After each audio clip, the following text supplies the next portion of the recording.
श्री कृष्ण दोस्तों, स्वागत है आप सभी का हमारे YouTube चैनल गीता दर्शन पर। इससे पहले हमने भाग 1 के रूप में स्वामी राम सुखदास जी के द्वारा बताई गई बात गृहस्थ आश्रम में कैसे रहें इस पर चर्चा कर चुके हैं। इस वीडियो का लिंक हमारे डिस्क्रिप्शन बॉक्स में मिल जाएगा। गृहस्थ का खास धर्म क्या है, इस पर स्वामी राम सुखदास जी महाराज कहते हैं, ब्रह्मचर्य, गृहस्थ, वानप्रस्थ और संन्यास, इन चारों आश्रमों की सेवा करना गृहस्थ का खास धर्म है, क्योंकि गृहस्थ ही सबके माता पिता हैं, पालक हैं, संरक्षक हैं। अर्थात गृहस्थ से ही ब्रह्मचारी, गृहस्थ से ही वानप्रस्थ और सन्यासी उत्पन्न होते हैं और उनका पालन पोषण होता है और संरक्षित होते हैं। इसलिए चारों आश्रमों का पालन पोषण करना गृहस्थ का खास धर्म है।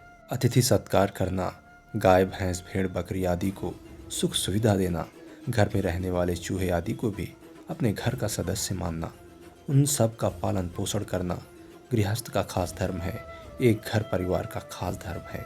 ऐसे ही देवता ऋषि मुनि की सेवा करना, पितरों को पिंड पानी देना, भगवान की विशेषता से सेवा करना गृहस्थ का खास धर्म है।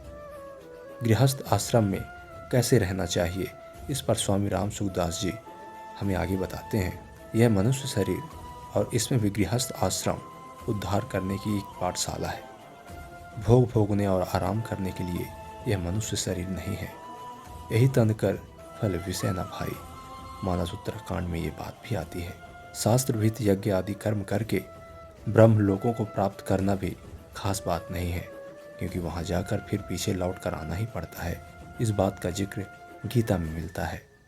इसलिए प्राणी मात्र के हित की भावना रखते हुए गृहस्थ आश्रम में रहना चाहिए और अपनी शक्ति के अनुसार तन मन बुद्धि योग्यता अधिकार आदि के द्वारा दूसरों को सुख पहुंचाना चाहिए। दूसरों की सुख सुविधा के लिए अपने सुख आराम का त्याग करना ही मनुष्य की मनुष्यता है। गृहस्थ में काम धंधा करते हुए जो हिंसा होती है, उसे छुटकारा कैसे हो, इस पर स्वामी राम सुखदास जी महाराज कहते हैं, गृहस्थ में रोज ये 5 हिंसाएं होती हैं। जहाँ रसोई बनती हैं वहाँ आग में चींटी छोटे छोटे जीव मरते हैं, लकड़ियों में रहने वाले जीव मरते हैं।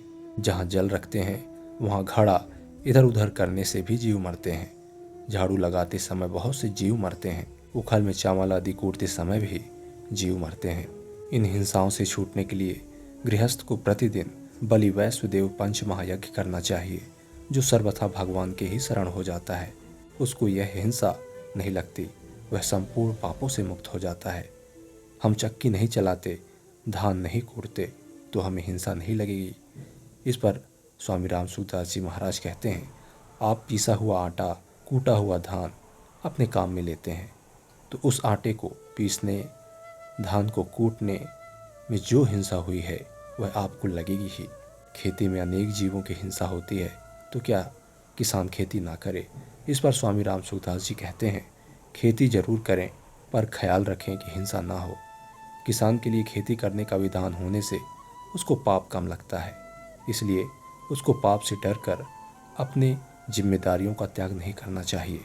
हाँ, जहाँ तक बने हिंसा ना हो ऐसी सावधानी अवश्य रखनी चाहिए। आजकल किसान लोग फसल की सुरक्षा के लिए जहरीली दवाएं छिड़कते हैं, तो क्या यह ठीक है?